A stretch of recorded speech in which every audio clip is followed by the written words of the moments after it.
Halo semua, selamat datang dan selamat bergabung dalam kegiatan tutorial online mata kuliah pengantar akuntansi. Di sini materi kita hari ini adalah neraca lajur, penutupan pembukuan, dan laporan keuangan. Adapun tahap pencatatan dan penggolongan transaksi, yang pertama adalah menerima atau membuat bukti transaksi. Ya, di sini bukti transaksi adalah dokumen yang digunakan untuk merekam transaksi keuangan yang terjadi dalam suatu perusahaan, di mana bukti transaksi ini dapat berupa nota penjualan, nota pembelian, kwitansi, faktur, bukti store bank, dan bukti pengeluaran kas. Nah, untuk membuat bukti transaksi, Anda perlu mencatat informasi berikut. Yang pertama adalah tanggal transaksi, jumlah transaksinya, deskripsi transaksinya, nama pihak yang terkait, misalnya pelanggan ataupun supplier. Nah, selanjutnya Anda posting ke jurnal, di mana di sini ada jurnal umum dan ada jurnal khusus. Nah, jurnal khusus itu terbagi atas jurnal pembelian kredit, jurnal penjualan kredit, jurnal penerimaan kas, dan jurnal pengeluaran kas. Nah, yang di sini adalah jurnal umum, di mana jurnal ini adalah catatan akuntansi yang digunakan untuk merekam transaksi keuangan secara kronologis, di mana jurnal ini terdiri dari beberapa kolom. Yang pertama ada kolom tanggal, ada nama akun, ada debit, dan ada kredit. Nah, untuk posting ke jurnal, Anda perlu melakukan langkah-langkah sebagai berikut. Yang pertama adalah identifikasi akun yang terkait dengan transaksi. Yang kedua, tentukan apakah akun tersebut akan didebit atau dikredit. Yang ketiga adalah catat transaksi ke dalam jurnal dengan menggunakan format yang telah ditentukan. Selanjutnya, posting ke buku besar. Nah, di sini ada juga buku besar, ada buku besar umum, ada buku besar pembantu. Nah, di sini buku besar pembantu ada buku besar pembantu utang dan ada buku besar pembantu piutang. Nah, di sini yang akan dibahas adalah buku besar secara umum, di mana setelah posting ke jurnal, langkah selanjutnya adalah posting ke buku besar. Nah, di buku besar ini adalah catatan akuntansi yang digunakan untuk merekam saldo akun secara individual, di mana buku besar ini terdiri dari beberapa akun seperti kas, piutang, utang, modal, dan lain-lain. Nah, untuk posting ke buku besar, Anda perlu melakukan langkah-langkah sebagai berikut.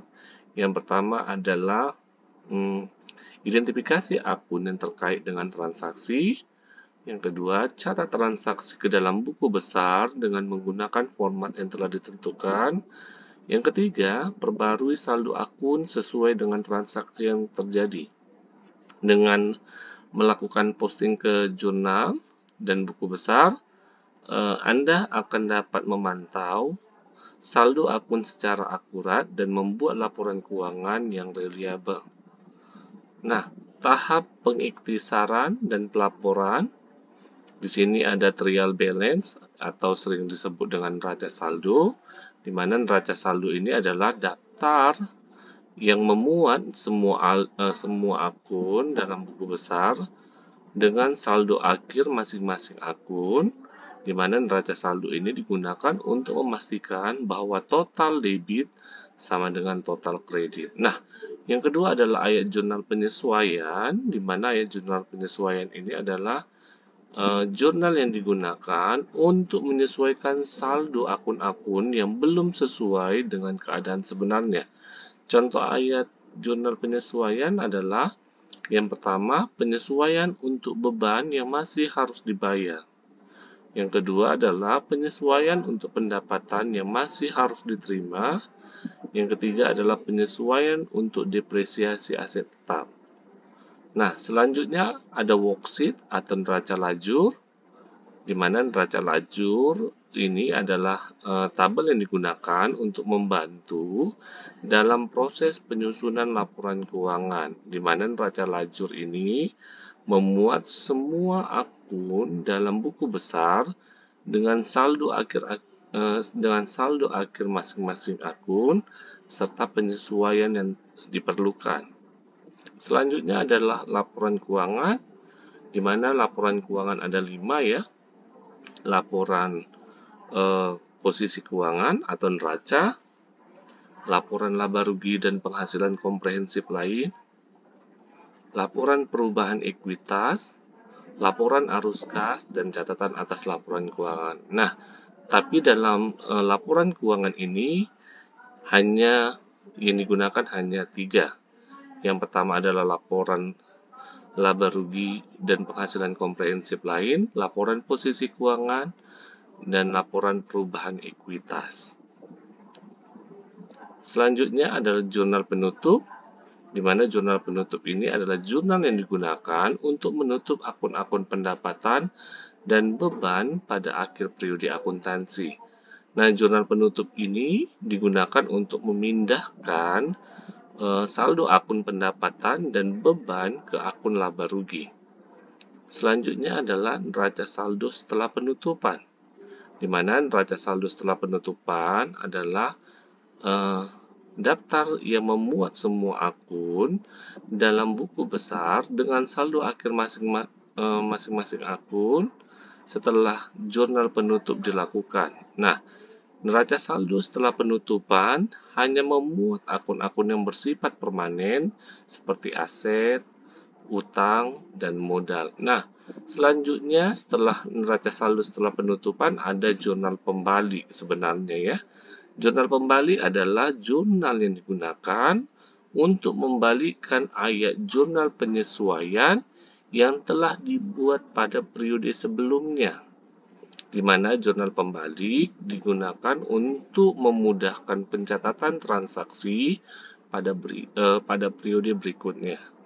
Dengan melakukan proses-proses tersebut, perusahaan dapat melakukan atau menyajikan laporan keuangan yang akurat dan reliabel, serta memudahkan proses akuntansi pada periode berikutnya. Nah, jurnal koreksi dan jurnal penyesuaian. Jurnal koreksi dan ayat jurnal penyesuaian atau AJP, di mana ayat-ayat yang dipergunakan untuk memperbaiki atau menyesuaikan angka-angka yang terdapat dalam neraca saldo yang kemudian masih memerlukan perubahan, baik yang berasal dari internal maupun eksternal.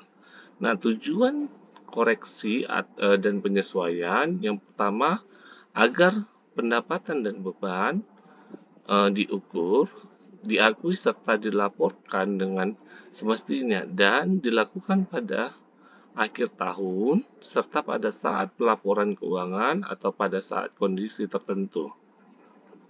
Hal-hal yang menyebabkan perlu disesuaikan, yang pertama adalah pengalokasian harga perolehan aktif jangka pendek, pencatatan harga perolehan aktif jangka pendek, atau persekuat biaya perlu dibedakan antara harga perolehan sekarang dengan periode sebelumnya.